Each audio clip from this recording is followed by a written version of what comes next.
નમસ્કાર મિત્રો, આ પ્રકરણમાં અગાઉ આપણે જે તે વિકલ સમીકરણના સામાન્ય અને અસામાન્ય બિંદુઓની વાત કરી. અસામાન્ય બિંદુઓમાં પણ આપણે બે પ્રકાર પાડ્યા. એકને આપણે નિયમિત અસામાન્ય બિંદુ અને બીજાને આપણે અનિયમિત અસામાન્ય બિંદુ કહ્યા. મિત્રો, આ અગાઉ આપણે આ જ પ્રકરણમાં કોઈ વિકલ સમીકરણનો સામાન્ય બિંદુ માટે ઘાત શ્રેણીનો ઉપયોગ કરી કઈ રીતે ઉકેલ મેળવી શકાય તે આપણે જોઈ ગયા. હવે આપણે નિયમિત અસામાન્ય બિંદુ પાસે વિકલ સમીકરણનો શ્રેણી ઉકેલ મેળવવા માટેની રીત ભણીશું. આવી રીતને આપણે ફ્રોબેનિયસની રીત વડે ઓળખીશું. તો મિત્રો, અહીં આપણે series solution around the regular singular point, જે ધ મેથડ ઓફ ફ્રોબેનિયસ દ્વારા નક્કી કરી શકાય તેનો આપણે અભ્યાસ કરીએ. એટલે કે નિયમિત અસામાન્ય બિંદુ પાસે શ્રેણી ઉકેલ કે જે ફ્રોબેનિયસની રીત કહેવાય તેની વાત અહીંયા આપણે કરીશું. મિત્રો, સામાન્ય રીતે વિકલ સમીકરણને આપણે નીચેના સ્વરૂપમાં દર્શાવીએ છીએ: d2y/dx² plus p of x dy/dx plus q of x y = 0. સમીકરણ 1. મિત્રો, જો x0 એ આ સમીકરણનું નિયમિત અસામાન્ય બિંદુ હોય તો તેનો શ્રેણી ઉકેલ મળશે કે નહીં તે નક્કી કરવા માટે સમીકરણ 1ને આપણે આ પ્રમાણેના સ્વરૂપમાં દર્શાવીએ: d2y/dx² - p of x dy/dx minus q of x y, જેને આપણે સમીકરણ 2 કહીએ. હવે સમીકરણ 2ની ડાબી બાજુ x બરાબર x0 બિંદુ માટે આપણને વિશ્લેષણ આપશે નહીં, કારણ કે x0 એ નિયમિત અસામાન્ય બિંદુ છે. તેથી p of x અને q of x બંનેમાંથી ગમે તે એક અથવા બંનેનું વિશ્લેષણ થઈ શકે નહીં. જો સમીકરણ 2નું આ બાજુનું પદ વિશ્લેષણ ન કરી શકાય તો ડાબી બાજુના ભાગનું પણ વિશ્લેષણ ન થઈ શકે. આમ છતાં હજુ પણ આપણે x બરાબર x0 આગળ અનંત શ્રેણી ધરાવતો ઉકેલ મેળવી શકીએ છીએ, જેમાં x - x0ની કેટલીક ઘાતો ઋણ અથવા અપૂર્ણાંક હોઈ શકે. આ હકીકત નિયમિત અસામાન્ય બિંદુ x0 માટેની ફ્રોબેનિયસની રીત તરફ દોરી જાય છે. અહીં મળતા ઉકેલને આપણે નીચેના સ્વરૂપમાં દર્શાવીશું: y = સિગ્મા c કૌંસમાં x - x0 પ્લસ આલ્ફા. અહીં આલ્ફા એ અચળાંક છે. શરત એ છે કે અચળાંક C0 એ 0 હોવો જોઈએ નહીં, જેને આપણે સમીકરણ 3 કહીશું. અહીં આલ્ફાની કિંમત ગણવી જરૂરી છે. સમીકરણ 3માં x - x0ની સૌથી નાની ઘાત, જે x - x0 બને. વળી આલ્ફા ઋણ કે અપૂર્ણાંક હોવાથી yનું x બરાબર x0 આગળ વિશ્લેષણ કરી શકાતું નથી. તેથી અહીં આલ્ફાની કિંમત ગણવી જરૂરી પડે. આ સિવાયની આ ઉકેલની બાકીની રીત એ અગાઉ આપણે ભણી ગયા તે રીતે સામાન્ય બિંદુના ઉકેલ શોધવાની રીતને મળતી આવે છે. ચલો મિત્રો, આપણે એક ઉદાહરણ દ્વારા આ હકીકત સમજવાનો પ્રયત્ન કરીએ. ઉદાહરણ તરીકે એક એક્ઝામ્પલ લઈશ. નીચે આપેલ બેસેલ સમીકરણનો નિયમિત અસામાન્ય બિંદુ પાસે ફ્રોબેનિયસની રીતે ઉકેલ મેળવો. મિત્રો, બેસેલ સમીકરણ નીચે પ્રમાણે છે: X square D square Y by D X square plus X D Y by D X plus કૌંસમાં X square minus M square Y is equal to 0. સમીકરણ નંબર 1. આ સમીકરણ પરથી પી ઓફ એક્સ અને ક્યુ ઓફ એક્સ નક્કી કરી આપણે કહી શકીએ કે એક્સ બરાબર 0 એ આપેલ સમીકરણ 1નું નિયમિત અસામાન્ય બિંદુ છે, જે આપણે અગાઉ પણ આ પ્રકરણમાં સામાન્ય અને સિંગ્યુલર પોઈન્ટ્સ વખતે ભણી ચૂકેલા છીએ. મિત્રો, તેથી સમીકરણ 1ના ઉકેલને આપણે ફ્રોબેનિયસની રીત અનુસાર નીચે પ્રમાણે દર્શાવી શકીએ: y is equal to sigma nu is equal to 0 to infinity C nu x raise to nu plus alpha. અહીં સી 0 હોવો જોઈએ નહીં. સમીકરણ 2. મિત્રો, આ વાયની કિંમત બની. ડીવાય બાય ડીએક્સ અને D square Y by D X સ્ક્વેરની કિંમતો ગણવા સમીકરણ 2નું વારાફરતી વિકલન લેતો.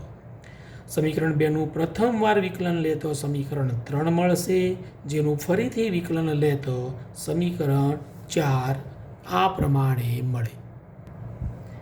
આ કિંમતો એટલે કે સમીકરણ 2, 3 અને 4ની કિંમતો સમીકરણ 1માં મૂકતો મળતું સમીકરણ નંબર 5 વડે દર્શાવેલ છે. સમીકરણ 5 આઇડેન્ટિટી દર્શાવે છે, તેથી તેને દરેક એક્સ પદના સહગુણક 0 બરાબર થાય. મિત્રો, અહીં પ્રથમ આપણે આલ્ફાની કિંમત ગણવાનો પ્રયત્ન કરીએ. આ માટે સમીકરણ 5માં એક્સની સૌથી નાની ઘાતના સહગુણકોને 0 સાથે સરખાવીએ. અહીં એક્સની સૌથી નાની ઘાત ન્યુ ઇઝ ઇક્વલ ટુ 0 લેવાથી મળશે. વળી ત્રીજા પદમાં ન્યુ ઇઝ ઇક્વલ ટુ 0 મૂકવાથી x raise to nu plus 2 મળે, જે નાની ઘાત બનતી નથી, તેથી તે પદને ધ્યાનમાં ન લેવું જોઈએ. આ બાબત ધ્યાનમાં રાખી સમીકરણ 5 પરથી આ પ્રમાણે સમીકરણ 6 મેળવી શકાય: C0 alpha minus 1 plus C0 alpha minus M square C0 is equal to 0. સાદુરૂપ આપીશું અને અંતે આલ્ફાની કિંમત ગણીશું તો આપણને આલ્ફા બરાબર પ્લસ ઓર માઇનસ એમ મળે છે, જે સમીકરણ 8 કહીએ. આ રીતે આપણે આલ્ફાની શક્ય કિંમતો મેળવી શકીએ. અહીં આલ્ફાની આ બંને કિંમતોને અનુરૂપ સમીકરણના ઉકેલો ગણવા પડે. આ માટે હવે આપણે X raise to n plus આલ્ફાના સહગુણકો માટે રિકરન્સ સંબંધ મેળવીએ. સમીકરણ 5 પરથી X raise to n plus આલ્ફાના સહગુણકો વચ્ચેનો સંબંધ નીચે પ્રમાણે થાય: Cn કૌંસમાં n plus alpha minus 1 plus Cn કૌંસમાં n plus alpha plus Cn minus 2 minus એમ સ્ક્વેર Cn બરાબર 0. મિત્રો, આ સમીકરણ મેળવવા માટે આપણે સમીકરણ 5ના ત્રીજા પદમાં x raise to nu plus alpha plus 2 હોવાથી ન્યૂની જગ્યાએ ન્યૂ માઇનસ 2 લઈ ન્યૂ બરાબર n લીધેલ છે. આમ કરવાથી ઉપરનું સમીકરણ મળશે. આ સમીકરણનું સાદું રૂપ આપી Cnને કરવાથી સમીકરણ 9 મળશે. સમીકરણમાં Cn-2 પદને Cnમાં રૂપાંતરિત કરવા nની જગ્યાએ n+2 લેતા કે જેથી ઋણ સહગુણક ન મળે. સમીકરણ 9 નીચે પ્રમાણે મળે: Cn+2 is equal to minus Cn કૌંસમાં n પ્લસ આલ્ફાનો હોલ સ્ક્વેર માઇનસ એમ સ્ક્વેર સમીકરણ 10. અહીં સમીકરણ 10 એ પુનરાવૃત્તિ સંબંધ દર્શાવે છે, જેનો ઉપયોગ કરી બેકી એન પદોના બધા જ સહગુણકોને C0ના પદમાં અને એકી એન પદોવાળા બધા જ સહગુણકોને C1ના પદમાં મેળવી શકાય. મિત્રો, સમીકરણ 5 પરથી એક વધારાની માહિતી પણ મેળવી શકાય. આ માટે x∝ ના સહગુણકોને શૂન્ય સાથે સરખાવતા, એટલે કે સમીકરણ 5માં n=1 લેતા આ પ્રમાણે સહગુણકો વચ્ચેનો સંબંધ મળે.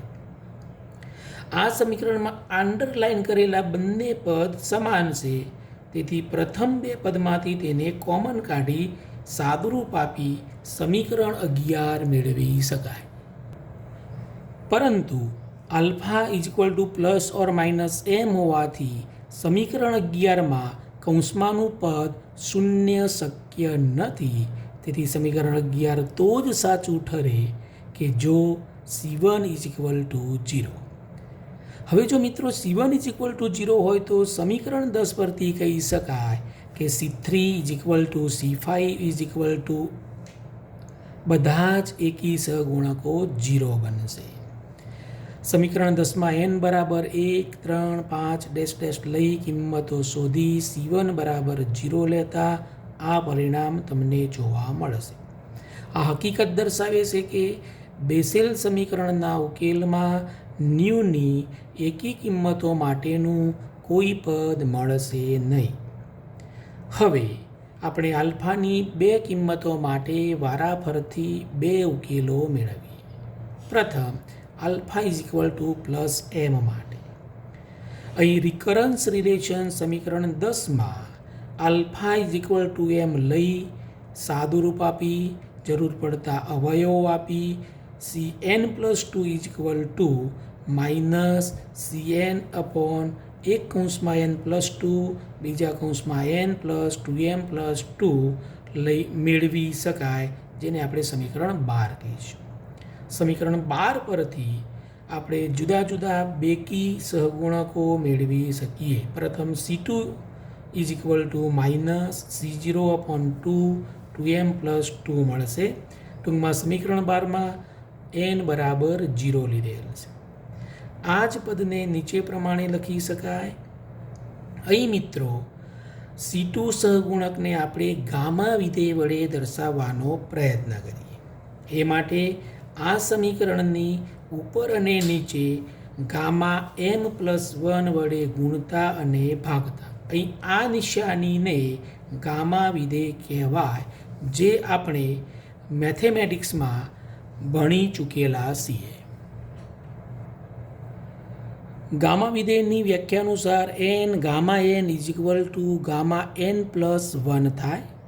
ધેરફોર nની જગ્યાએ m+1 લેતા કૌંસમાં m+1 Γm+1=Γm+2 થાય.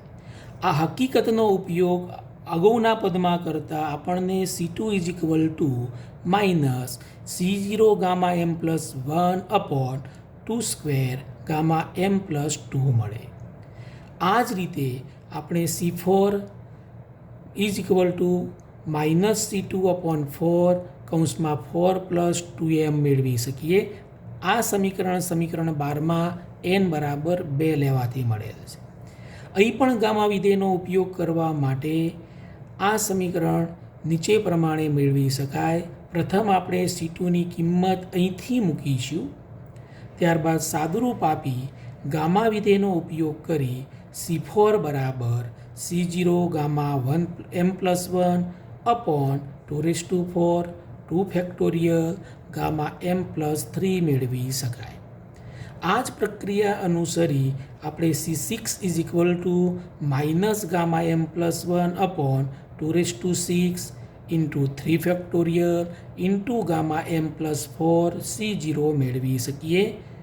nમા પદ માટે આ જ હકીકત C2n=-1n Γm+1/2n into N factorial gamma એમ પ્લસ એન પ્લસ 1 C0 મળે, જેને આપણે સમીકરણ 15 કહીએ.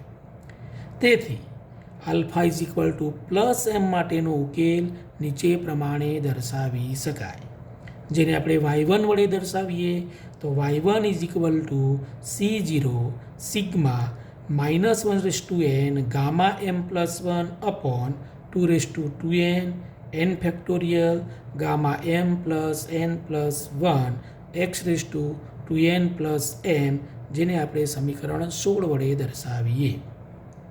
તો ચલો મિત્રો, હવે આપણે આલ્ફા બરાબર -m માટે ઉકેલ ગણીએ. આ માટે આલ્ફા બરાબર -m માટે આપણે સમીકરણ 1નો ઉકેલ ઉપરની રીત જેમ જ નીચે પ્રમાણે મેળવી શકીએ. y2 બરાબર C0 ડેશ સિગ્મા n બરાબર 0 to infinity -1/n gamma -m plus 1 upon 2/2n n factorial gamma -m plus n plus 1 x/2n minus m, સમીકરણ નંબર 70. પરંતુ અહીં મુશ્કેલી એ છે કે જો માન m ગ્રેટર દેન 1 હોય તો -m પ્લસ 1 ઋણ મળે, જેના માટે ગામા વિધેય વ્યાખ્યાયિત કરી શકાય નહીં. આ મુશ્કેલી દૂર કરવા માટે ગામા વિધેયના વ્યાખ્યાયિત સમીકરણને નીચે પ્રમાણે આપણે બદલવા પ્રયત્ન કરીએ. મિત્રો, ગામા વિધેયની વ્યાખ્યા અનુસાર gamma n plus 1 is equal two n into gamma n. Therefore gamma -1 બરાબર -3/2 ગામા -3/2. આપણે એનની જગ્યાએ 3/2 લઈ આ જ સમીકરણનો ઉપયોગ કરી આ પદ મેળવવા પ્રયત્ન કરેલો છે. અહીં ગામા કૌંસમાં -3/2 ને કરતાં ગામા -1/2 અપોન -3/2 મળે. મિત્રો, આ જ હકીકત ફરી રિપીટ કરતા ગામા 1/2 અપોન કૌંસમાં -1/2 કૌંસમાં -3/2 મેળવી શકાય. મિત્રો, આ જ સમીકરણ પરથી આપણે ગામા 1/2 બરાબર -1/2 ગામા -1/2 લખી શકીએ. નો ઉપયોગ અહીંયા આપણે કરેલો છે. ઓકે, માઇનસ ગામા 1/2ની જગ્યાએ ગામા 1/2 અપોન -1/2 આ બે પદ લખેલ છે. સાદરૂપ આપી કિંમત ગણીએ તો છેવટે આપણને ગામા -3/2 બરાબર 4/3 √π મળે. આ જ પ્રમાણે એમની પૂર્ણાંક કિંમતો m ગ્રેટર દેન 0 માટે gamma -m plus 1 is equal two gamma -m plus 2 upon -m plus 1 is equal two -m plus 3 upon -m plus 2 -m plus 1. મિત્રો,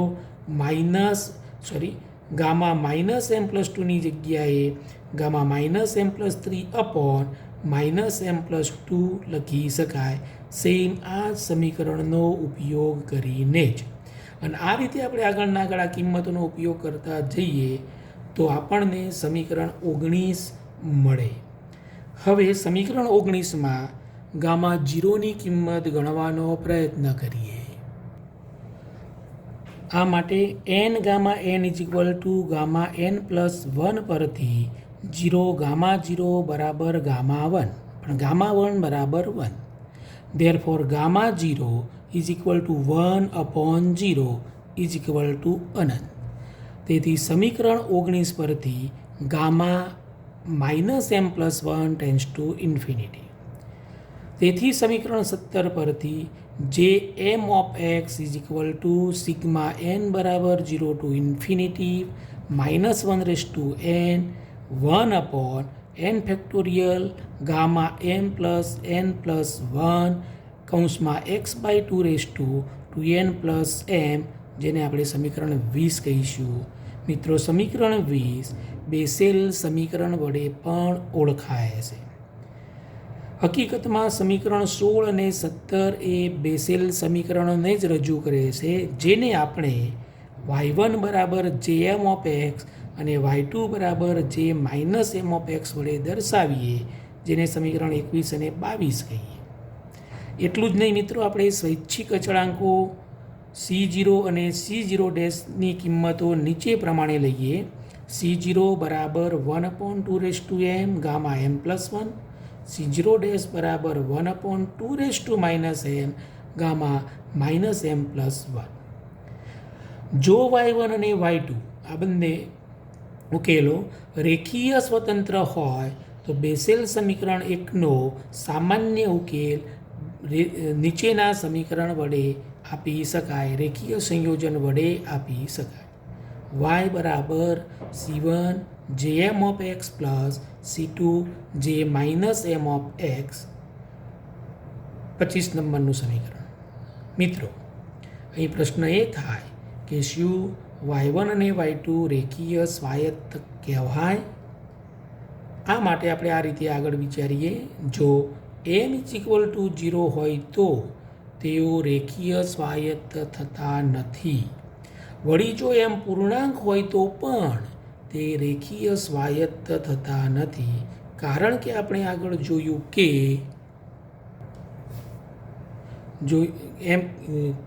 mની પૂર્ણાંક કિંમતો માટે આલ્ફા -m માટેનો બીજો ઉકેલ સમીકરણ 17ના સ્વરૂપમાં દર્શાવી શકાતો નથી. આ માટે રિકરન્સ રિલેશનનું સ્વરૂપ નીચે પ્રમાણે થાય: કૌંસમાં n+2, બીજા કૌંસમાં n-2m+2, cn+2 = -cn નંબર 26. અહીં જો n=2m-2 હોય તો c2m-2 0 થાય. n=2m-4 માટે c2m-4 0 થાય.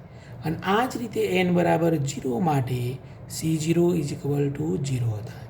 હવે n greater than 2m-2 માટે ઉપરના પુનરાવૃત્તિત સંબંધનો ઉપયોગ કરતા c2m+2 - c2m/2m+2 2m-2m+2 -c2m/2m+1. આ જ રીતે c2m+4ની કિંમત અને આ જ રીતે c2m+2nની કિંમત સમીકરણ 27 વડે દર્શાવ્યા પ્રમાણે મેળવી શકાય. આમ આલ્ફા બરાબર -mને અનુરૂપ ઉકેલ mની પૂર્ણાંક કિંમતો માટે નીચે પ્રમાણે મળે: y2 બરાબર n બરાબર 0 to infinity -1n c2m gamma m plus 1 upon 2n gamma m plus n plus 1 n factorial into x2m plus 2n minus m મળે.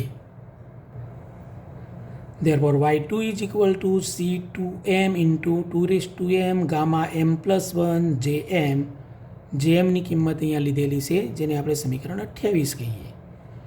અહીં y2 એ y1 પર આધારિત છે, તેથી કહી શકાય કે શ્રેણી ઉકેલ y2 એ બીજો સ્વાયત્ત ઉકેલ આપવામાં નિષ્ફળ જાય છે. જો m શૂન્ય અથવા પૂર્ણાંક ન હોય તો y1 અને y2 રેખીય સ્વાયત્ત બને છે અને તેમનો સામાન્ય ઉકેલ સમીકરણ 25 દ્વારા મેળવી શકાય.